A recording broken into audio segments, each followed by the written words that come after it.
Olá, gente. Continuando nossa aula sobre evolução. Vamos falar um pouco mais sobre história evolutiva e filogenia. Primeiro, uma revisão do que nós vimos no vídeo anterior sobre o bode dentuço. A história do bode dentuço. Nós vimos que a seleção natural favorece genes que geram mais descendentes que os outros genes na mesma população. Os genes comandam o fenótipo, que são as características expressas do indivíduo, sua morfologia, fisiologia, comportamento, entre outras coisas. O fenótipo resulta da interação do genótipo com o ambiente. Plasticidade fenotípica é o mesmo genótipo expressando diferentes fenótipos conforme o ambiente. A adaptação é o resultado da seleção natural. Exaptação é o uso novo de uma característica fenotípica que havia sido selecionada para um outro fim. Valor adaptativo, que é a mesma coisa que aptidão ou fitness, é a proporção do gene de um indivíduo deixada para o fundo genético da próxima geração, comparado com a proporção deixada pelos genes alternativos, pelos alelos alternativos na mesma população. Mutação é uma modificação do material genético de um organismo. Impressão seletiva é o conjunto de características ambientais que favorecem determinados genes e desfavorece outros. Mutações neutras permitem a estimativa de tempo evolutivo, contabilizar a quantidade de gerações. Especiação é o processo de divergência de uma espécie em duas ou mais do que duas. E filogenia é o estudo das relações de ancestralidade entre grupos de organismos. Nós vamos ver hoje alguns detalhes a mais sobre filogenia, história evolutiva e evolução. Começando com o gene, eu me deparei com esse artigo, A Genética em Transformação, Crise e Revisão do Conceito de Gene. É um artigo em português que está disponível na internet e eu destaco algumas coisas importantes desse artigo.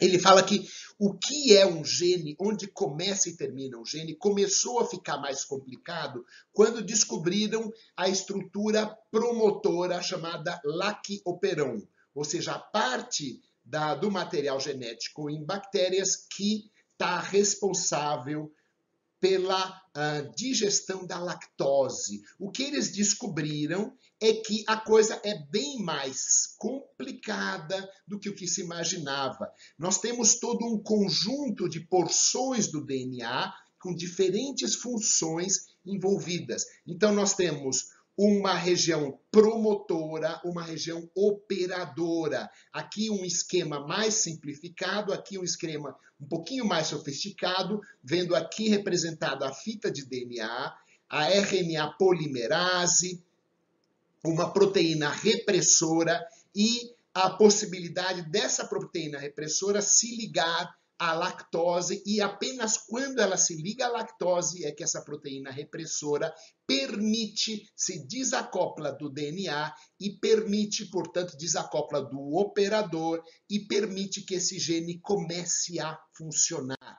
Então, aqui falando um pouco mais do funcionamento, a falta de lactose, quando a lactose está ausente, o repressor LAC se liga firmemente ao operador, que é esse repressor aqui ligado ao operador.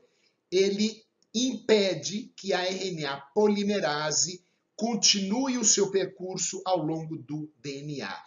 Na presença da lactose aqui embaixo, a alolactose, que é uma lactose rearranjada, se liga ao repressor, o que é chamado LAC repressor, ou repressor LAC, que se desacopla do DNA, permitindo então que a RNA polimerase transcreva o operon, que são essas partes de LAC-Z, LAC-Y e LAC-A. Ou seja, muito mais complexo do que se imaginava inicialmente.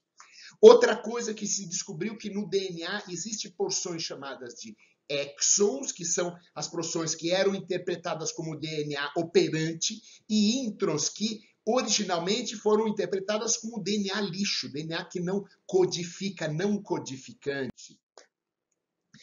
Aqui uma série de limitações do conceito de gene, tá? Dos conceitos de gene e as suas confusões, desse artigo aqui de Joaquim Elhani, tá? Leila Joaquim e Charbel Elhani, mostrando, por exemplo, que quanto à localização e estrutura gênica, nós temos genes intrônicos. Então, dentro dos introns, que são aquela porção do DNA que era considerada DNA lixo, nós descobrimos porções que são codificadas, sim. Além disso, nós podemos encontrar um gene dentro do outro, por exemplo, dentro do intron.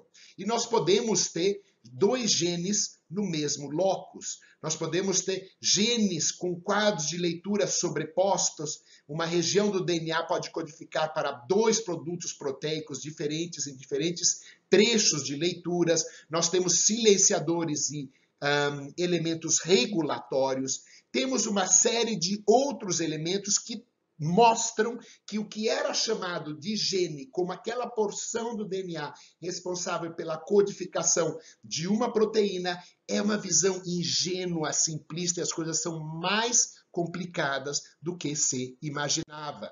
Aqui a continuação da tabela do artigo sobre revisão de gene, mostrando outras coisas que põem em xeque o conceito original mais simplista de gene, para chegar à conclusão, então, de que o material genético, o DNA, apenas 1,2% dele é composto por exons, que foi o que foi inicialmente identificado, por exemplo, no genoma, no projeto Genoma Humano, como DNA codificador, e 98,8% são introns, que era considerado como DNA lixo.